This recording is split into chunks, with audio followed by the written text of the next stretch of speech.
Hello everyone, welcome to Suman TV. This is anchor Lasya Reddy. పుట్టిన ప్రతి మనిషికి సొంత ఇల్లు ఉండాలనేది ఒక కళ అండ్ అదొక హక్కుగా ఉంటుంది. అయితే ప్రతి మధ్యతరగతి కుటుంబీకుడికి అండ్ అలాగే బిలో మిడిల్ క్లాస్ వాళ్ళకి ఖచ్చితంగా సొంత ఇల్లు ఉండాలి అని సంకల్పించుకొని స్టార్ట్ చేశారు mega developers. And one of the founders మనతో పాటు ఉన్నారు, దూసన్నపూడి నాగమల్లేశ్వరరావు గారు. ఆయన అడిగి అసలు నిజంగానే below middle class and middle class వాళ్ళకి ఆ సొంత ఇంటి కళని ఎలా నిజం చేస్తున్నారు అనేది వారి మాటల్లోనే తెలుసుకుందాం. నమస్కారం నాగమల్లేశ్వరరావు. నమస్తే అండి. చాలా మంది ఎటు చూసినా గేటెడ్ కమ్యూనిటీలని లేకపోతే విల్లాలని పెద్ద పెద్ద వాళ్ళకే సొంతం ఇల్లు అనేది ₹1,00,00,000 లేనిదే ఇల్లు రాదు అన్న ఉద్దేశంలో ఉన్న ప్రజెంట్ సిచ్యువేషన్లో మీరు మిడిల్ క్లాస్ పీపుల్కి అండ్ అలాగే బిలో మిడిల్ క్లాస్ వాళ్ళకు కూడా సొంత ఇల్లు అనేది ఉండాలి అని సంకల్పించుకొని మెగా డెవలపర్ స్టార్ట్ చేశారు. దాన్ని ఎలాగా సాకారం చేస్తున్నారు? ఎలాగంటే ఫస్ట్ ఎవరైనా మినిమం ఒక ఇల్లు కొనుక్కోవాలంటే మీరు అన్నట్లే ₹1,00,00,000 లోపలైతే సామాన్యులైతే కొనుక్కోలేరు. గేటెడ్ కమ్యూనిటీకి హై రేజ్కి వెళ్ళే అంత క్యాపబిలిటీ లేని వాళ్ళు మిడిల్ క్లాస్ని కొంచెం అబవ్ మిడిల్ క్లాస్ వాళ్ళని టార్గెట్ చేసి ఫస్ట్ ఆఫ్ ఆల్ మేము చిన్నగా ఫస్ట్ స్టార్ట్ చేసినప్పుడు చిన్న 100 యార్డ్స్లో ఇండిపెండెంట్ హౌస్ అట్లా కట్టుతూ వాళ్ళకి అదే బడ్జెట్లో అపార్ట్మెంట్స్కి వచ్చేటట్లు కావాలని. ఎందుకంటే జాగా కొని 100-200 యార్డ్స్లో కట్టాలంటే 1 crore అయిపోతుంది. అట్లా అని మనం దీంట్లోకి వెళ్ళాలంటే ఏది హై రైజెస్కి వెళ్ళాలన్నా చేయలేరు. వాళ్ళని టార్గెట్ చేసి మనకు వచ్చిన నాలెడ్జ్ ఏదన్నా చేయగలుగుతాం అనేది స్టాండర్డ్ లోన్ అపార్ట్మెంట్స్ స్టార్ట్ చేసాం. దీనికి 50 లక్షల నుంచి 60-70 లక్షల లోపల వాళ్ళు గెయిన్ చేయగలుగుతారు. ఇప్పుడు ప్రైవేట్ ఎంప్లాయీస్ ఉన్నారు, వాళ్ళకి వచ్చే జీతాలకి అటు ఇండిపెండెంట్ హౌస్ కొనుక్కోలేరు, ఇటు వచ్చేసి హై రైజెస్ గేటెడ్ కమ్యూనిటీలోనూ తీసుకోలేరు. దట్స్ వై వాళ్ళని టార్గెట్ చేసి వాళ్ళకి ఇది అవుతుంది. అట్లానే ఫ్రీ సర్వీస్ ఏం కాదు, ఉన్న దాంట్లో సర్వీస్ చేస్తూ వాళ్ళకి అందుబాటులో ఉండాలన్న ఉద్దేశంతో ఈ స్టాండర్డ్ లోన్స్ అపార్ట్మెంట్ స్టార్ట్ చేసాం. సో మీరు ఒక మిడిల్ క్లాస్ ఫ్యామిలీ నుంచి వచ్చారు, లెక్చరర్ అవ్వాలనుకొని ఇలా ఎలా యూటర్న్ తీసుకున్నారు? యాక్చువల్గా నేను బ్యాక్గ్రౌండ్ ఫైనాన్స్ ఎంకామ్ చేసుకుని ఇటు వచ్చాను, ఐసీడబ్ల్యూ చదువుతూ ఇటు వచ్చాను. మాకు ఒక గురువు గారు ఉన్నారు, మా కజిన్ బ్రదరు. ఆయన మీరు ఎప్పుడు చేసిన ఎట్లా అవుతాం, మనం చేస్తే బిజినెస్ చేస్తూ జనాలకు ఏదైనా హెల్ప్ అవ్వచ్చు అని నన్ను మౌల్డ్ చేశారు. టర్న్ చేసింది 100% ఇక ఫీల్డ్లోకి తీసుకొచ్చి డైరెక్ట్ రియల్ ఎస్టేట్కి రాలేదు. మెగా మార్బుల్స్ అని మాకు ఒకటి ఉండేది మా బ్రదర్ది. ఆయన నన్ను దాంట్లో తీసుకొచ్చి ఒక 2 years ట్రైన్ చేసి నాకు ఇచ్చేసారు. అది ఇచ్చేసి తర్వాత దాన్ని వదిలేశారు. మెగా మార్బుల్స్ లోంచి కొంచెం చేసుకుంటూ అట్లా చేస్తూ మనం నెక్స్ట్ స్టెప్ ఏమి వేయాలని ఆయన రియల్ ఎస్టేట్లోకి వెళ్ళారు, మనం కూడా వెళ్దామని అట్లా వచ్చాం. నన్ను టర్న్ చేసింది అయితే అది. అటు నుంచి ఆ ఫీల్డ్ వదిలేసుకుని అనుకోకుండా ఈ ఫీల్డ్కి వచ్చాం. మెగా మార్బుల్స్ ఉన్నప్పుడు మీకు ఆపోజిట్ కాంపిటీటర్ ఎవరైతే ఉన్నారో వాళ్ళతోనే ఇప్పుడు కలిసి ఇద్దరు ఫౌండర్స్ గా మెగా డెవలపర్స్ బిల్డ్ చేయడానికి గల కారణం ఏంటి? ఆ ఫ్రెండ్షిప్ ఎలా వచ్చింది? ఆపోజిట్ అని కాదు, ఆయన కూడా one of the competitor. Marbles లో ఉన్నప్పుడు కూడా మనది టాప్ గానే ఉండేది, చెప్పకూడదు. ఆయన మనం ఫ్రెండ్షిప్ కలవడం వలన ఆయన భావజావాలు మా భావజాలు కలవడం ఇట్లా స్లోగా స్టార్ట్ చేద్దామని చిన్నగా సలాం గారని వెంచర్లు స్టార్ట్ చేసాం. తర్వాత ఇండిపెండెన్స్లో 1 ఎకరం తీసుకుని దాంట్లో ఇల్లు కట్టడం అట్లా.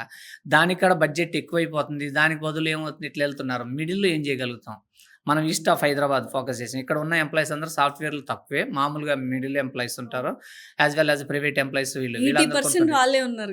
వాళ్ళని కొనుక్కోవాలంటే ఇప్పుడు ఫర్ ఎగ్జాంపుల్ ఇది ఉప్పల బాగాయితులో కానీ ఇక్కడ కానీ కొని 100% కట్టాలంటే వాళ్ళకి అబౌవ్ 1.5 crores అవుతుంది. ఇండిపెండెన్స్ కట్టలేరు. అట్లా అని గేటెడ్కి వెళ్ళారు.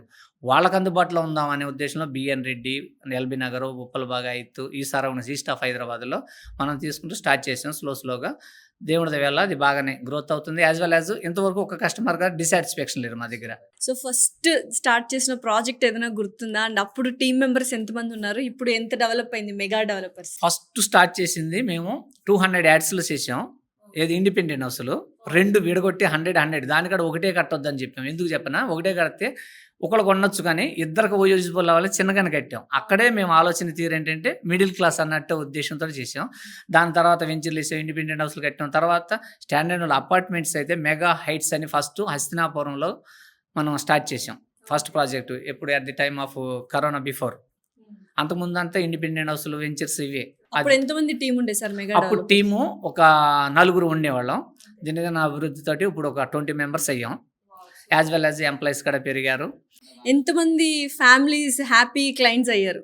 ఫ్యామిలీస్ అంటే అబౌవ్ 100 మినిమం కస్టమర్సే మాకు. ఇప్పుడు ఫర్ ఎగ్జాంపుల్ దీపావళి ఉందనుకో, వాళ్ళని శ్రేయభాషలు వీళ్ళందరినీ కలవాలంటే మినిమం 100 మంది ఉంటారు. వాళ్ళ ద్వారా మళ్ళీ పనిచేసే వాళ్ళు వీళ్ళు అట్లా వేసుకుంటుంటే 500 members అబౌవ్ కూడా మన వలన ఇదవుతున్నారు. మన వల్ల అనకూడదు, మనం one of the part.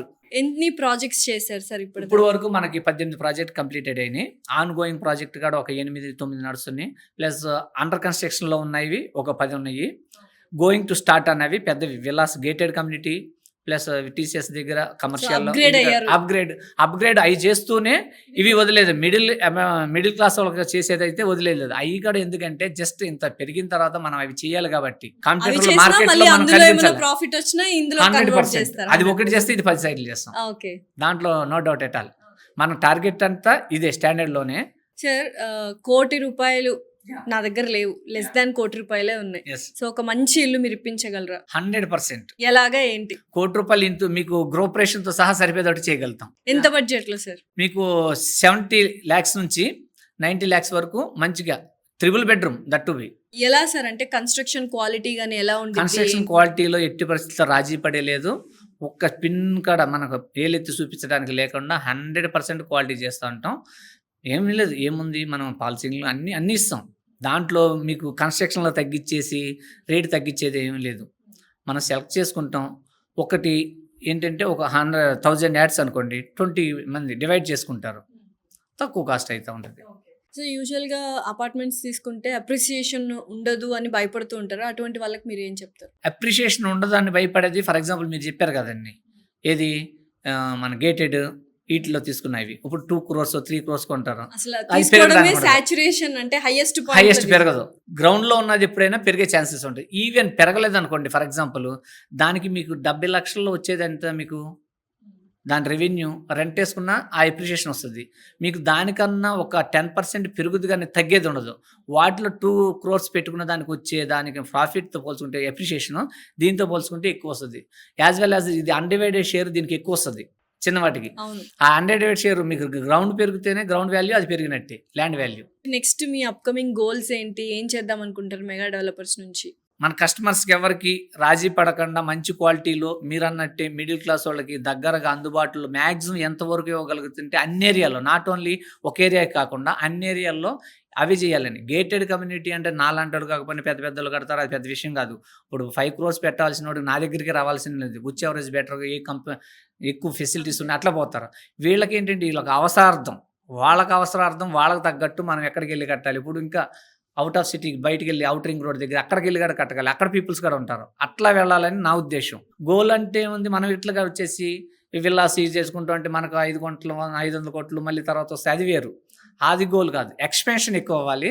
Mega అంటే మిడిల్ క్లాస్‌కి అందుబాటులో కట్టగలుగుతారు. ఎక్కడైనా అన్ని ఏరియాల్లో ఏదైతే సిటీకి దగ్గర కాదు సిటీ దూరంగా వెళ్ళే కొద్దికి వెళ్ళాలని. సో యూజువల్‌గా చాలా real estate companies, builders target of audience ఎవరు అంటే ఐటీ వాళ్ళు, సాఫ్ట్‌వేర్ వాళ్ళు, డాక్టర్స్ వీళ్ళే అంటున్నారు. అవి కాకుండా కూడా ప్రైవేట్ జాబ్స్ చేసుకుంటూ ఒక మధ్య తరగతి లైఫ్‌ని లీడ్ మా చేస్తున్న వాళ్ళ టార్గెట్ అంతా టార్గెట్ వీళ్ళదే. ఎవరు? మా టార్గెట్ అదే. ఓకే. ఒక ఆటో నడుపుకునేవాడు ఉంటాడు. వాడికాడ ఇల్లు కట్టుకోవాలన్నది వాడికి చేయలేడు. వాళ్ళకి దగ్గరలో 40 lakhsకి 50 lakhs కాడ ఇవ్వగలుగుదామని. ఇప్పుడు ఫర్ ఎగ్జాంపుల్ ఎంజేఎల్ అని ఉంది. అక్కడ ప్రాజెక్టులు మేము 50 lakhs కాడ ఇవ్వగలుగుతున్నాం. వాళ్ళకి ఐటీ వాళ్ళు కాదు. వాళ్ళకి ఐటీ రిటర్న్స్ సరిగ్గా ఉండవు. వాళ్ళు అంత పెట్టలేరు. Auto drivers, private employees private employees. మా టార్గెట్ అంతా వాళ్ళదే. ఓకే. ఓకే. వాళ్ళకి ఇవ్వగలగాలి యాజ్ వెల్ యాజ్ వాళ్ళతోటి మనం ఎక్స్‌పాన్షన్‌లోకి వెళ్ళాలని. సో అసలు ఎలా స్టార్ట్ చేశారు సార్ మెగా డెవలపర్స్ అనేది? స్టార్ట్ చేసినప్పుడు ఏమనుకున్నారు? ఇప్పుడు చూసుకుంటే ఎలా అనిపిస్తుంది ఈ గ్రోత్? స్టార్ట్ చేసేటప్పుడు ఏమనుకున్నాం జస్ట్ ఇట్లా చేస్తూ కాకుండా ఫర్మ్ పెట్టుకుని ఒక స్టాండర్డ్‌లోన అపార్ట్మెంట్స్ చేసుకుందాం. ఇప్పుడు వెంచర్‌లు, ఇండిపెండెంట్ హౌస్‌లు ఇట్లా కట్టడం ఎందుకులే అనుకుని మామూలుగా ఒక 2, 3 ప్రాజెక్టులు చేసుకుందాం ఇయ్యాలనుకున్నాం. కానీ మనం ఇచ్చే ప్రైస్‌కి ఫస్ట్ స్టార్టింగే ఇట్లా ఆలోచించాం. దాంతోటి వచ్చిన ఎంప్లాయీస్ అందరూ ఒక్కళ్ళు కూడా ఐటీ వాళ్ళు లేరు. అందరం నాన్ ఐటీ ఎంప్లాయీసే. ప్రైవేట్ ఎంప్లాయీస్ అక్కడ దగ్గర ఉన్నవాళ్ళు. ఓహో! ఇదేదో పోనీ ఒక బాగున్నట్టుందని 30,000, 20,000 నుంచి 30,000 జీతం వచ్చే ప్రతి మనిషి యొక్క ఇంటి కలని సాకారం చేయాలి అనేది ఒక Yes. పెద్ద మోటోగా మెగా అనుకోకుండానే అది డెవలపర్స్. అయిపోయింది. గ్రాడ్యువల్లీ ఇక ఎట్ ఏ టైమ్ 5, 6 ప్రాజెక్టులు చేస్తాం. అవి అవ్వడం వాళ్ళకందరికి అనుకూలంగా వాళ్ళు హ్యాపీ ఉండడం.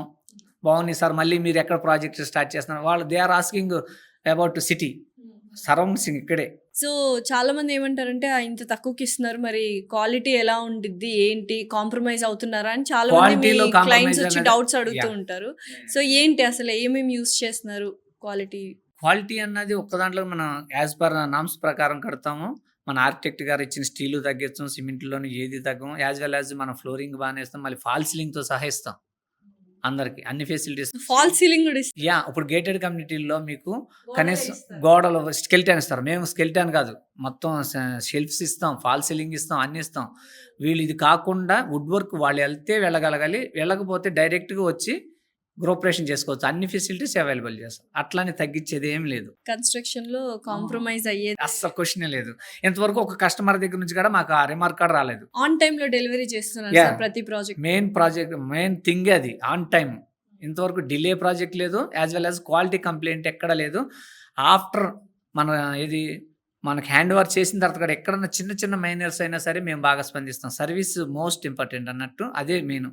మీరు ఏ కస్టమర్నైనా అడగచ్చు, మాది సర్వీస్లో ఇంతవరకు మన కాంప్రమైజ్ లేదు. సో లీగల్ అప్రూవల్స్ గానీ అండ్ అది as per norms. Account deviation అయ్యి కట్టేది అసలు ఏది లేదు. ప్రీ లాంచ్ ఆఫర్లు ఇవ్వడం ఇట్లా డీవియేషన్ ఫ్రీలాన్స్ ఇట్లా అనుకుంటే మేము ఈ మూటకే రాము, అటే హైరైజెస్కి వెళ్ళిపోయి అటే ఉండిపోతాం. అంటే ఇప్పుడు స్టార్టింగ్ లో ఒక ప్రైస్, మొత్తం కంప్లీట్ అయిన తర్వాత రెడీ టు మూవీ ఒక ప్రైస్ అనేది ఉంటుందా, లేకపోతే స్టాండర్డ్ గా మార్కెట్ వాల్యూని బట్టి వెళ్తుంది? అది కొంచెం వేరియేషన్ ఉంటుంది. అంతే, ఎర్లీగా market ఇచ్చిన కొంచెం value. ఉండాలి కాబట్టి ఒక 50,000 లక్ష రూపాయలు అటు ఇటు ఉంటుంది. ఎర్లీగా వచ్చి బుక్ చేసిన వాళ్ళైనా మొత్తం కంప్లీట్ అయ్యే వరకు అమౌంట్ ఎవరు. ఓకే. కాకపోతే కొంచెం అది ఎక్కడ మీరు 100 ఫ్లాట్లు ఇవి చేసే వాళ్ళకి ఫ్రీలాన్స్ కావాలి. మాది ఒక్కొక్కటి దాంట్లో 10 ఫ్లాట్లు 20 ఫ్లాట్స్. అది పెద్ద విషయం కాదు, దానికి ఫ్రీలాన్స్ అన్న క్వశ్చనే లేదు. వేరియేషన్ అంటే కొంచెం ఉంటుంది, అసలు లేకుండా ఉండదు. ఎర్లీగా వచ్చిన వాడికి లాస్ట్ వచ్చేవాడికి తేడా ఉండాలి కదా, కొంచెం ఉంటుంది, మరీ అబ్నార్మల్ కాకుండా. సో బ్యాంక్ లోన్ ఫెసిలిటీస్ ఎంతవరకు సపోర్ట్ చేస్తారు సార్? మనం ఎస్బీఐ బ్యాంక్ మొత్తం టోటల్లీ బాగానే సపోర్ట్ చేస్తే హౌసింగ్ లోన్ అందరికీ మా లోన్ మాకు ఎస్బీఐ బ్యాంక్ తోటి వెళ్తున్నాం. రాని పక్షంలో కొంచెం ప్రొఫైల్ అటు ఇటు ఉన్న వాళ్ళకి మిగతా బ్యాంక్స్ వెళ్తాం. ఫస్ట్ ఆఫ్ ఆల్ ఇంపార్టెంట్ అంటే national banks, after that private banks. So finally ఒక 40 లక్షలు, 50 లక్షలు, 60 లక్షలు, 70 లక్షలు, పోనీ 80 లక్షల వరకు ఉన్న వాళ్ళు ఇల్లు తీసుకోవాలి అనుకుంటే మీరేం సజెస్ట్ చేస్తారు ఆడియన్స్ కి మెగా డెవలపర్స్ తరపు నుండి? నా దగ్గరే తీసుకోమని జనరల్ గా చెప్తాం, అదే చెప్పాలి. అవైలబుల్ ఉంటుందని చెప్తాం. అదేమైందంటే సెల్ఫ్ డబ్బు అవుతుంది కదా. ఇప్పుడు Okay. ఏదన్నా ఇట్లా అవుతుంది దానికి సజెషన్ చేయమంటే చేస్తాం. ఈ దాంట్లో మీకు 50 లక్షలు కాదు, 45 లక్షల నుంచి 90 lakhs వరకు 100% మెగా డెవలపర్స్లో మీకు ఫ్లాట్స్ అవైలబిలిటీ ఉంటుంది. ఈస్ట్ ఆఫ్ హైదరాబాద్లో ఎక్కడైనా. దాంట్లో క్వాలిటీకి కాంప్రమైజ్ అవ్వాల్సిన లేదు. మీరు కంపేర్ చేసుకోవచ్చు పక్కదానికి దీనికి క్వాలిటీలో. నేను క్వాలిటీ ఎందుకు ఎక్కువ ఇచ్చేస్తాను, నేను ఎక్కువ చెప్పుకున్నాను అనుకో సెల్ఫ్ డప్ అవుతుందని. మా మోటో ఏంటి, 10 రూపాయలు మీ దగ్గర నుంచి తీసుకున్నాను అనుకో, 8 రూపాయలు వర్త్ అన్నా కనీసం వాళ్ళకి ఇవ్వాలని మోటోతో పనిచేస్తాం. ప్రాఫిట్స్ ఎక్కువ కావాలి 100%, 50% అని లేదు కాబట్టి మేము క్వాలిటీ ఇవ్వగలుగుతాం నేను అనుకుంటున్నా. సో ఫైనలీ మెగా డెవలపర్స్ ఇంకా మంచి మంచి ప్రాజెక్టులు చేయాలి Thank and you, thank you so ప్రతి much. మధ్యతరగతి కుటుంబంలో ఉన్న ప్రతి మనిషి యొక్క కళ మీరు నెరవేర్చాలి సొంత నెరవేర్చాలని, ఇల్లు అనేది. దానికి మీ సహకారం డెఫినెట్లీ యాజ్ వెల్ యాజ్ మా కస్టమర్ సహకారం 100% ఉంటుంది. దేవుడి సహకారం కూడా కావాలని కోరుకుంటున్నాను. Definitely thank you so thank you much. So much. Thank you.